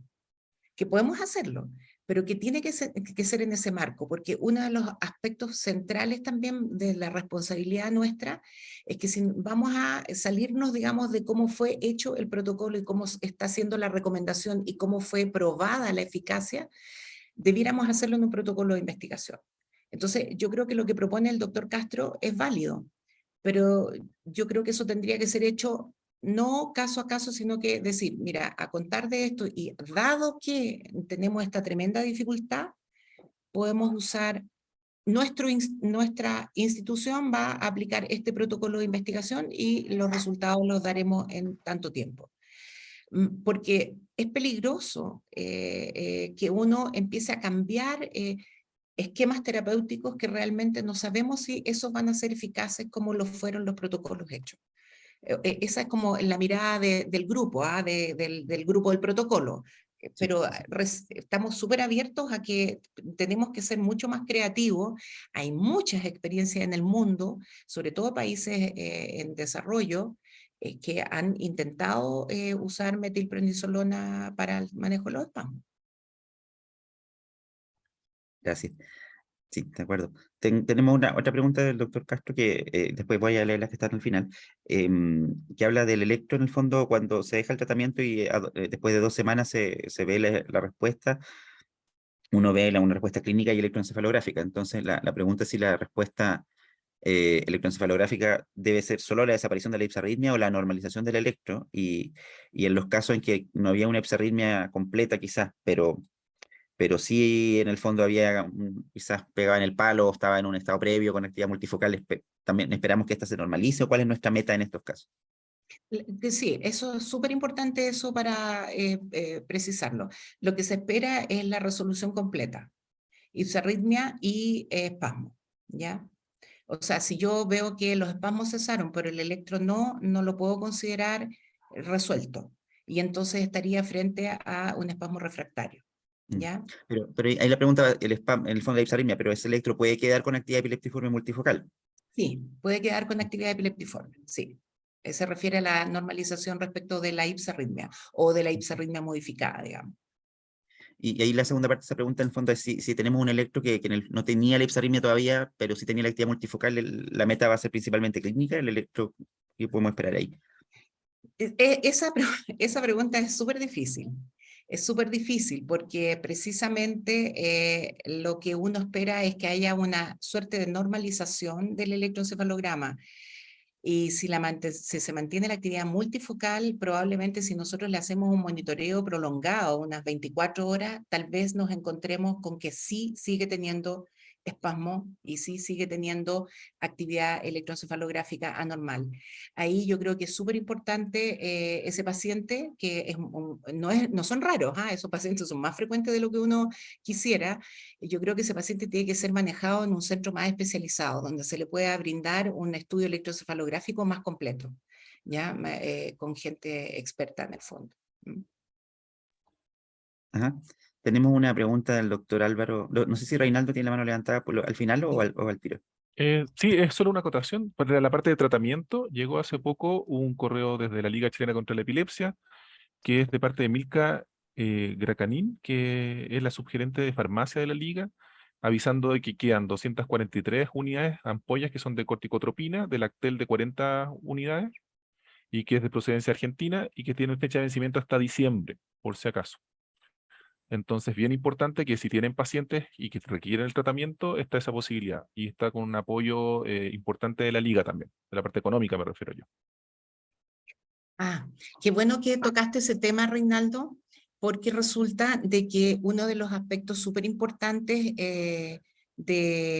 respecto a la CTH y la Liga ocurre de que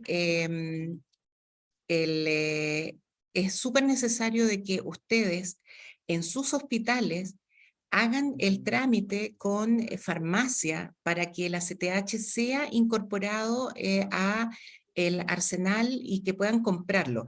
Ayer mismo conversábamos con la doctora Carolina Muñoz y ella se dio cuenta de que cuando al principio pedía la CTH y había un largo trámite, digamos, para conseguir la compra, hasta que logró que en la farmacia pudieran incluir el ACTH, te fijas, como un fármaco de uso ocasional, y eso facilitó enormemente. Ahora ella simple y sencillamente pide que lo compre. Entonces, eso era súper importante tenerlo claro, de que por favor se aseguren de que se haya hecho el trámite en sus hospitales para que esté incorporado, aunque sea de uso ocasional, y que entonces no tenga problema el hospital para comprar el fármaco a la liga. ¿Ya? Eso. Estupendo, gracias. Sí. Ya. Tenemos una pregunta, Álvaro R., que supongo que es Álvaro Retamales, que tiene dos preguntas. La primera es la opinión, son dos preguntas relacionadas, ¿verdad? La primera es su opinión, doctora, acerca de los pacientes que responden muy bien en cuanto a los espasmos, pero la hipserritmia persiste, que en el fondo, ¿cómo insistimos ahí? Y la segunda pregunta va orientada a los pacientes que tienen alguna lesión estructural y que respondieron bien eléctricamente y clínicamente al tratamiento del síndrome de West. ¿Esos pacientes también van para cirugía, para evaluación prequirúrgica, aunque haya respondido el síndrome de West?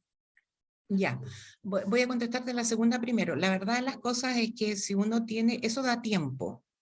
O sea, cuando respondió bien a los espasmos, lo que se sugiere es que ese paciente tenga un estricto seguimiento, porque no nos olvidemos de que entre el primer electro del mes y el del cuarto mes, ¿cierto? Es cuando yo evalúo la recaída. Entonces yo no puedo saber si ese paciente va a tener una recaída o no. Así que ese paciente es súper importante que vaya a evalúo prequirúrgico. Evalúo prequirúrgico, así muy cortito, implica una serie de acciones que son lentas, aunque ustedes no las crean. Se puede tardar varias semanas, varios meses, particularmente si es un paciente que es derivado para evaluación prequirúrgica, ¿ya? Entonces, porque se tienen que congeniar la hospitalización, el video monitoreo, la resonancia, el PET si es necesario. Muchas veces ese PET hay que comprarlo a otro lado. Entonces, la verdad es que el paciente que tiene una lesión estructural y que ha presentado ya espasmos infantiles y que no sabemos si va a tener una recaída, ¿ya? Porque eso no lo podemos predecir más que con el seguimiento electroencefalográfico. Pero una vez que ya aparecieron la evidencia electroencefalográfica de que va a recaer, ¿cierto? Entonces, empezar en ese momento a pensar que debiera ir recién a un evaluado prequirúrgico, yo creo que eso es ir lento. La sugerencia es que el paciente, teniendo una lesión estructural, vaya a un centro para que hagan un evalúo prequirúrgico, lo que no significa que se va a operar inmediatamente, ¿ya? Entonces, esa yo pienso que es la mirada que hay que tener en general. Nosotros en el Van Buren somos un centro de derivación para cirugía de epilepsia y nos tardamos en hacer el evalúo prequirúrgico, y eso les pasa a todos. Está el Sotero del Río, está el instituto. No es que porque un paciente llegue a un evalúo prequirúrgico inmediatamente se va a operar. Entonces, y con respecto a la primera pregunta, que era, la resolución tiene que ser de la hipserritmia también, ¿ya? Eso es súper importante. Así que si yo veo que el paciente cesa los espasmos, pero no cesa la hipserritmia, tengo que considerar que ese paciente no está tratado. Por consiguiente, o aumento las dosis, o sea, prolongo mi tratamiento, aumento dosis, ¿ya? Y eso está en el esquema, ¿ya? Sí. Sí, bueno, igual, independiente, un punto aparte diría yo que hay pacientes que tienen daño estructural muy grande, que la hipserritmia es difícil de manejar, que en el fondo ahí es distinto, pero sí. Sí, el doctor Retamales era. En el fondo él decía, claro, que lo preguntaba por lo mismo que decías de que la derivación a cirugía a veces se hace muy tarde, entonces, y eso atenta contra el desarrollo del niño si es que se hace muy tarde y se demora, como es. Bueno, no había dicho que el doctor Retamales también felicita la presentación, que está muy clara y muy práctica. Gracias. Paola Andrade pregunta, ¿cuánto tiempo post, no sé si es doctorado o no, por eso no lo digo, ¿cuánto tiempo post encefalopatía hipoxia-isquémica debiesen seguirse los pacientes con búsqueda activa de presencia de espasmo? Lo que pasa es que esos pacientes, la verdad es que nosotros debiéramos tenerlos en un seguimiento regular, ¿ah? En general, ahí tenemos un problema probablemente estructural, que nosotros debiéramos tener policlínicos especializados, te fijas, para el seguimiento de estos pacientes. No significa, ojo que esto es bien importante, no significa estar haciendo el electroencefalograma persiguiendo la espiga, porque además no hay ninguna evidencia, y te digo hasta el día de hoy que estamos en el congreso acá, donde se ha revisado, ninguna evidencia que yo haciendo el seguimiento de la espiga voy a evitar que ese paciente y que le aplique un tratamiento y que entonces va a evitar que tenga espasmo. Eso todavía no. La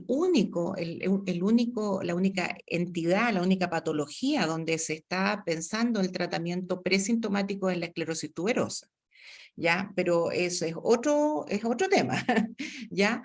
Pero sí es el seguimiento clínico. El seguimiento clínico, eso debiera tener razonablemente un seguimiento mensual. Si nosotros pensamos que el niño sale de la encefalopatía hipóxica isquémica muchas veces como con 20 días más o menos, yo calculo lo que veo, lo que pasa en nuestros niños al mes, luego al otro mes tenemos el segundo mes de vida, el tercer mes ahí nos tenemos que poner sospechosos, ya, aunque la mayoría de los niños con encefalopatía hipóxica isquémica son bastante clásicos en su presentación, son más cercanos entre el quinto y el sexto mes. Los que son antes, los que parten en el tercer mes, son mucho más genéticos o estructurales, ¿ya? Entonces ahí hay que tener... Sí. Tenemos pregunta de doctora Marisol Avendaño. Bueno, felicitaciones por la presentación. Le queda una duda. Bueno, esto es como el otro escenario, el paciente con espasmos clínicos, pero sin ipsarritmia. Lo trato como tal, pero no puedo seguir el protocolo con electronegativo en el fondo. ¿Cómo sigo el protocolo en cuanto a la... Claro. Eso es súper importante porque el paciente, bueno, está considerado ahí en el protocolo, el paciente con espasmos clínicos y con un electroencefalograma estándar, sin ipsarritmia, no tiene espasmos infantiles hasta que se demuestre lo contrario. Es decir, yo a ese paciente necesito monitorizarlo. Y necesito estar 100% con un video EG, con deltoides, 100% seguro de que no tiene espasmos sutiles, que no tiene electroencefalograma, de que no tengo ritmos epileptiformes, de que no, particularmente en sueño, ¿ya? Entonces, porque, como les contaba, están los espasmos no ipsarritmia, digamos, ¿ya? Sin ipsarritmia, y que esos pacientes no se tratan de esa manera, ¿ya? Que además es una patología benigna, ¿ya? Por consiguiente no tiene ninguna afectación. Ahí también hay elementos que son bien importantes con respecto a que tú no observas el retraso del desarrollo. Es distinto del otro niño que cuando empieza con los espasmos y tú ya llevas una semana, 2 semanas, el niño tú vas viendo cómo se apaga, ¿ya? Empieza a tener un franco retroceso en su desarrollo, particularmente las habilidades sociales y después ya en general. Entonces, ese paciente no se trata como espasmos West, por decirlo de alguna manera. Y lo que tengo que hacer es un video monitoreo prolongado, ojalá 24 horas. Ok, entonces tengo esa pregunta de la doctora Avendaño. Doctora Elizabeth Soto pregunta respecto a la dieta cetogénica, ¿cómo actúa en beneficio no farmacológico? Sí. Bueno, eso es súper importante eso, porque la dieta cetogénica en realidad o sea, hoy cada vez se sabe más respecto de cómo actúa, ¿cierto? Pero no, o sea, claramente es una estrategia terapéutica que facilita y favorece la eficacia de los fármacos que hemos tenido en uso. No hay ninguna contraindicación especial, excepto tal vez dieta cetogénica y topiramato, ¿ya? Donde ahí sí, por los efectos específicamente de la acción del topiramato, uno tendría que cambiar o intentar cambiar el topiramato por algún otro fármaco cuando ya estamos teniendo que usar dieta cetogénica. Pero nosotros hemos tenido pacientes y está descrito también en la literatura, pacientes con dieta cetogénica y topiramato, solo que hay que estar muy encima del paciente y de todas las alteraciones metabólicas que pueda tener, ¿ya? Pero no, en general, digamos, la dieta contribuye favorablemente, sobre todo a la racionalización del tratamiento. O sea, si el paciente ya está con vigabatrina, levetiracetam, dieta cetogénica, topiramato, o sea, la dieta cetogénica nos permite racionalizar los fármacos.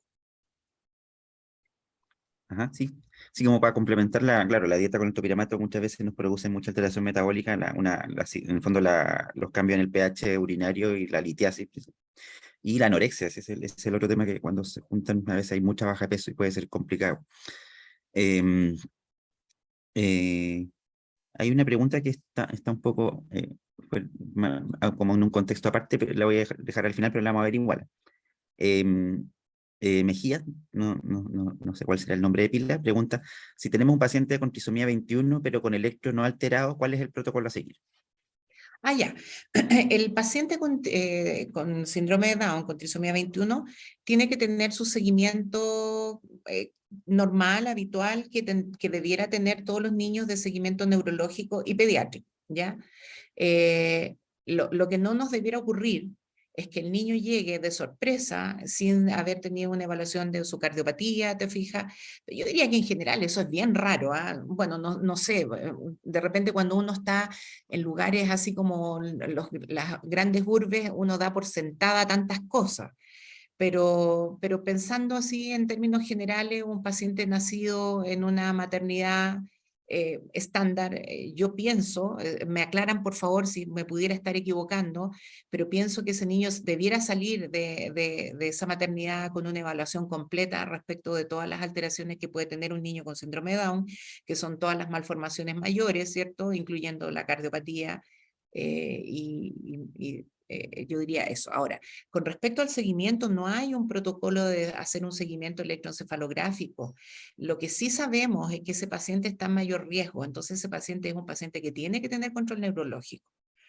Pero si solamente hay pediatra, también. O sea, lo importante es que sea un seguimiento mensual en este periodo que es de riesgo. O sea, si el periodo de riesgo sabemos cuál es.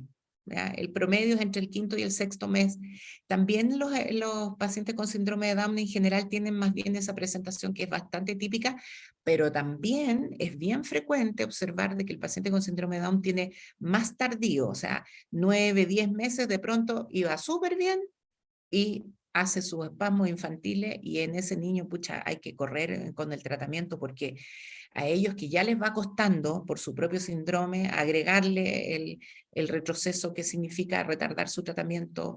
Entonces, yo diría que hay que tener un seguimiento regular y una buena conversación con el pediatra, con el médico que esté haciendo el seguimiento de ese niño. Ujú. Sí, muy bien. Em, y tenemos una pregunta que en verdad está como un poco fuera del tema, pero la voy a leer igual porque creo que es importante. Bueno, salud, no sé cuál de todos los servicios o lugares de salud es. Dice, quería consultar si llega a nuestra consulta un recién nacido lactante que presentó una convulsión febril, debe ser estudiado para demostrar que no sea una epilepsia. Ya. Bueno, es interesante eso, porque a ver, primero que nada, si yo tengo un recién nacido que está en su periodo perinatal y me llega con una convulsión febril, ese paciente tiene una encefalitis o una meningitis hasta que se demuestre lo contrario. Y ese paciente se tiene que hospitalizar y se tiene que hacer todo el rastreo infectológico, que eso significa hemocultivo, punción lumbar y electroencefalograma también. O sea, yo diría de que eso es súper importante y es un niño que está en un grave riesgo ya de fallecer, porque hay que descartar que no tenga una infección, ya, que son de diferentes tipos, desde las estreptocócicas, te fijas, las virales, etcétera, ya. Ahora, es distinto de un paciente que llega teniendo crisis sin tener fiebre, ¿ya? Ese paciente que es un perinato y que llega teniendo una manifestación epiléptica, en ese momento eh, también puede tener crisis tipo espasmos porque en el fondo va a tener mioclonías, ¿ya? Pero esas crisis tipo espasmo están en el contexto de otros cuadros epilépticos que son las encefalopatías epilépticas, ¿ya? Pero ahí hay que distinguir dos grupos. O sea, el que llega con fiebre está con una infección del sistema nervioso central hasta que se demuestre lo contrario y es un paciente que está en grave riesgo. El otro paciente probablemente si llega con crisis tipo espasmo, probablemente estemos y necesita un electroencefalograma porque ahí probablemente estamos frente a una encefalopatía epiléptica, ¿ya? Y ambos casos, 2 son de manejo hospitalario a mi juicio, ¿ya? En ningún caso ambulatorio. No Sí, sé de si tú acuerdo. tienes otra opinión en ese No, no, sentido. no, de hecho es algo, el tema de crisis porfiaria en un lactante menor de 12 meses, es meningitis hasta que se muestre lo contrario, lo planteamos a los residentes, a los becados permanentemente, o sea, como, y a los becados de pediatría que pasan también. Em, Felipe Castro levantó la mano y después la bajó, no sé si todavía quiere intervenir.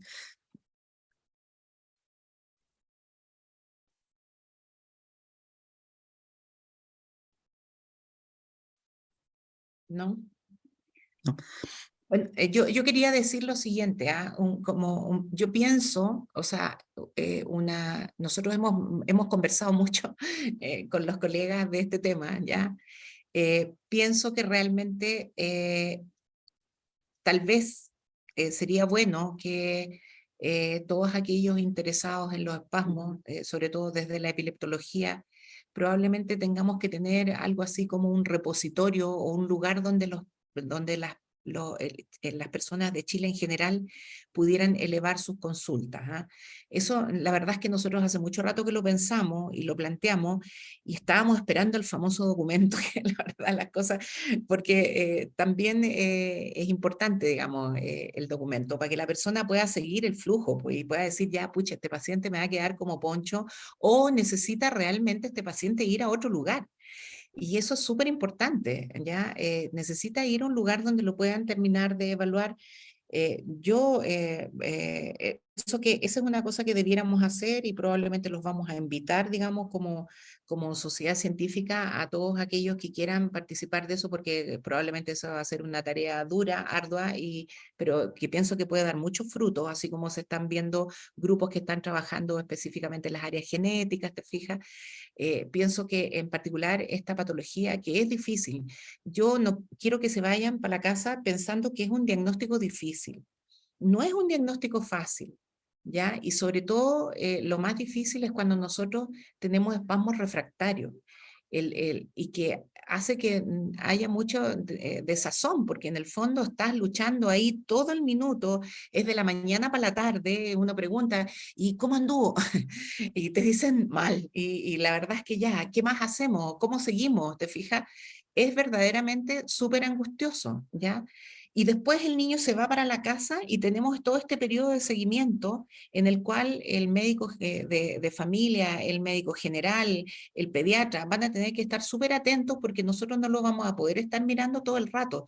Entonces, quiero de verdad que se den cuenta que el manejo agudo probablemente es de muy hospitalario, pero el seguimiento, que es el que nos va a permitir a nosotros identificar la recaída, ese seguimiento probablemente no siempre lo vamos a poder estar mirando los neurólogos directamente.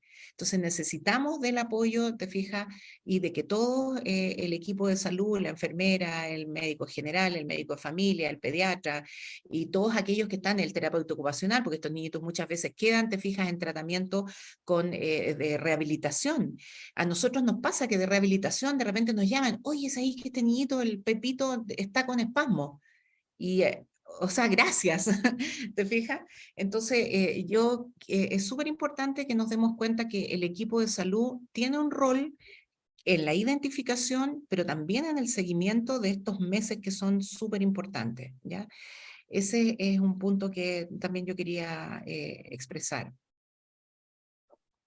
Sí, sabes que la idea del repositorio creo que es bien interesante, no solo por los pacientes que tienen el diagnóstico, sino porque hay muchos papás que son ellos los que detectan a veces cuando en el fondo no se podía detectar antes por distintas razones, era muy sutil o no sé qué, pero en el fondo les ha quedado la duda y no es tan raro que ellos mismos hayan sido los que hayan pedido la derivación o hayan ido a la urgencia. Entonces, de repente para aclarar estas dudas puede ser algo súper bueno y los repositorios al final yo creo que son para los pacientes y para la comunidad, o sea, uno como los colegas también pueden preguntar, o sea, en el fondo si se trata de esto de los colegas y todo el equipo de salud, porque en el fondo, al final, como dice, yo creo que muchas veces esto lo termina diagnosticando la persona que lo tiene en terapia, la persona y cualquier persona que en el fondo esto lo haya visto y sepa cómo se ve, si eso es al final.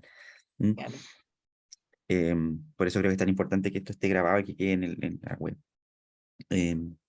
Preguntas, comentarios, parece que y ya no hay más comentarios. No ¿no? sé si Yo quiero Reinaldo hacer- tiene... ¿Mm? Yo quiero hacer una última invitación Sí. ya para todos. En noviembre viene el Congreso de la Somnia, ¿cierto? Y ahí nosotros vamos a tener la presencia de la doctora Jarini, ¿ya? Ella es una epileptóloga experta de Boston y que, bueno, tiene múltiples publicaciones y gracias a una vinculación que se ha hecho entre la Universidad de Valparaíso y Boston, donde van los becados para allá, qué sé yo, bueno, desde ellos se interesaron en poder hacer algún protocolo de investigación con nosotros. Que este protocolo de investigación partió primero pensando que fuera con Van Buren Hospital, digamos, pero la verdad es que como lo que se quiere estudiar es recaída de espasmos infantiles, se sabe muy poco de recaída, ¿eh? Se sabe muy poco. Entonces se necesita un L bastante grande.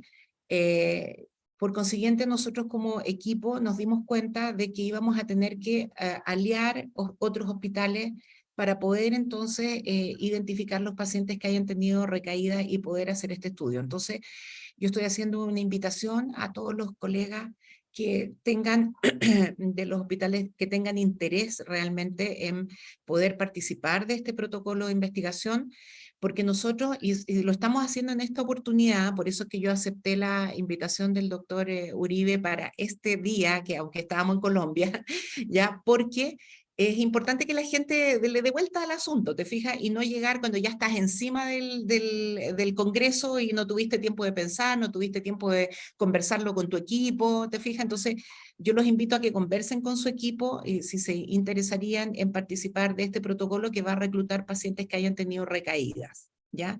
Recaídas de espasmo, que es algo en lo cual, como les digo, realmente hay poco conocimiento y estaríamos además en ese momento la doctora Jarini va a estar presencial y la idea es que vamos a tener una reunión con ella, los grupos que estén interesados en participar. Entonces, creemos que es una gran oportunidad de que además culminemos con alguna publicación, cosa que nos cuesta mucho en general, yo diría en Latinoamérica. Así que esa era la última invitación que yo quería hacer, ¿ya? Y muchas gracias. No, gracias por la presentación, que estuvo muy, muy completa, clara, como decía también Álvaro en los comentarios. Y Reinaldo, te cedo la palabra, no sé si quieres No, cerrar o bien, algún... súper. Agradecer también el último comentario que pone aquí Pamela Moyano, que participa activamente siempre en en nuestras videoconferencias. Gracias, Pamela, ¿no es cierto?